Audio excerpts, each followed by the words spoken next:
আমি এই মুহূর্তে রয়েছি দাঁতন বিধানসভায় এবং দাঁতন বিধানসভা সিজুয়া গ্রাম এবং এই সিজুয়া গ্রামে যে 258 নম্বর বুথ রয়েছে সেখানে 150 জন গ্রামবাসী এখানে কিন্তু ভোট বয়কট করেছে।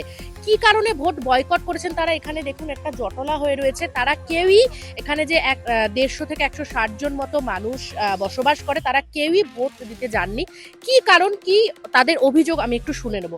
কি আপনাদের কি অভিযোগ, কেন ভোট দেবেন না? আমাদের অভিযোগ বলতে আমাদের দীর্ঘ আজকে 70 বছর ধরে এই বুথটা ছিল। আমাদেরকে কিছু জানতে পারলাম না বা জানানোও হয়নি, আলোচনা হয়নি। হঠাৎ করে শুনতে পাই যে বুথটা ট্রান্সফার হয়েছে। ওই বুথটা ট্রান্সফারের দূরত্ব হচ্ছে 4.5 কিলোমিটার থেকে 5 কিলোমিটার এবং মাঝখানে 257 নম্বর পার্টের 7টা বুথ রয়েছে এবং ওই বুথের 60 ফুট এরিয়ার মধ্য দিয়ে গিয়ে আরেকটা বুথে ভোট দেওয়া আমাদের পক্ষে কোনোদিন সম্ভব হবে না। এবং এই কথা আমরা 11 তারিখ বিডিও সাহেবকেও জানিয়েছিলাম এবং গতকাল আমরা ডিএম সাহেবকেও জানিয়েছি আমাদের এই দুর্দশার কথা। আমরা এইভাবেই হতাশার মুখে রয়েছি। আমরা যে আমাদের মাদার বুথকে চেঞ্জ করলো কেন? অল পার্টি মিটিং না করে আমাদের মাদার বুথটা চেঞ্জ করলো, সেটা কেউ জানতে পারলো না। আর এখনো নেটে দেখাচ্ছে যে সিজুয়া প্রাইমারি স্কুল, কিন্তু ভোট হচ্ছে সিজুয়া এসএস কে ইয়েতে দেবতাগড়িয়া। বিরোধী পক্ষে তো বিরোধী তো ওরা জিতে যাবে তো, জিতে যাবে তো।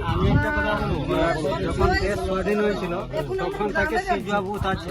আমি সিজুয়া সাতটা গ্রামে এসেছি। এখানে স্বাধীনতার পর থেকে একটি এখানে এই গ্রামের বুথে যে গ্রামে দাঁড়িয়ে আছি সেখানে বুথ ছিল। তো এখান থেকে 3-4 কিলোমিটার দূরে অন্য গ্রামে ওই বুথটাকে শিফট করা হয়েছে। আলোচনা একটা কথা বলছি, আমাদের গ্রামের সভাপতি উনিও জানতে পারলেন না চেঞ্জ হয়ে গেল, কিন্তু কি বিএলএ 2 যিনি আছেন উনিও জানতে পারলেন না, তাহলে কিভাবে আলোচনা করে হলো জিনিসটা? বিজেপি প্রার্থী এখানে একদম স্বয়ং উপস্থিত রয়েছেন এবং তিনি বোঝানোর চেষ্টা করছেন সবাইকে যে মানে দাদা আমি দেখছি এখানে সবাই ভোট বয়কট করেছে এবং আপনি এখানে স্বয়ং উপস্থিত রয়েছেন, বোঝানোর চেষ্টা করছেন। মানে কি পরিস্থিতি, মানে কেন তুলে নেওয়া হলো কেন? ওটা বিষয়টা আমি যে এখন আরও কি ফোন করলাম যে বিষয়টা কেন তোলা হয়েছে, উনি বলেন যে অল পার্টি মিটিংয়ে নাকি নির্ণয় নেওয়া হয়েছে। এখন অল পার্টি মিটিংয়ে কী নির্ণয় নেওয়া হয়েছে সেটা এখন দেখতে গেলে সময় সাপেক্ষ ব্যাপার আছে। সেই জন্য আমি বলছি মানে এই মুহূর্তে যেটা আমাদের করতে পারি, এনাদেরকে বলছি ভোট আপনার গণতান্ত্রিক যে অধিকার আছে সেই ভোট থেকে বিরত থাকবেন না, ভোট দিন।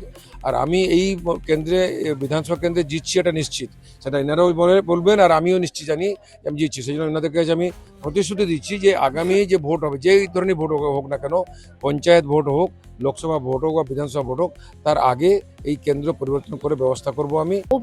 অভিমানের সুর এদের মধ্যে যেরকম প্রকট, সেমনি তারা কিন্তু যেটা অভিযোগ করছেন যে ষড়যন্ত্রও কিন্তু হয়ে থাকতে পারে এখানকার।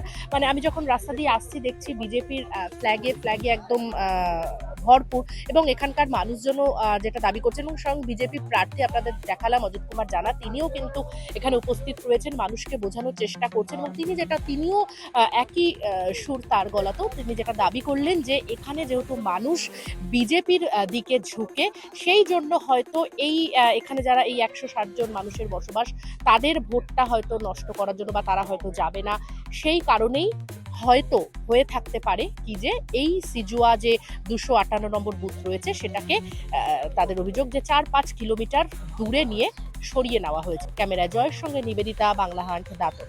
বাংলা হান্টের আরও খবর দেখতে নজর রাখুন। বাংলা খবর মানেই বাংলা হান্ট।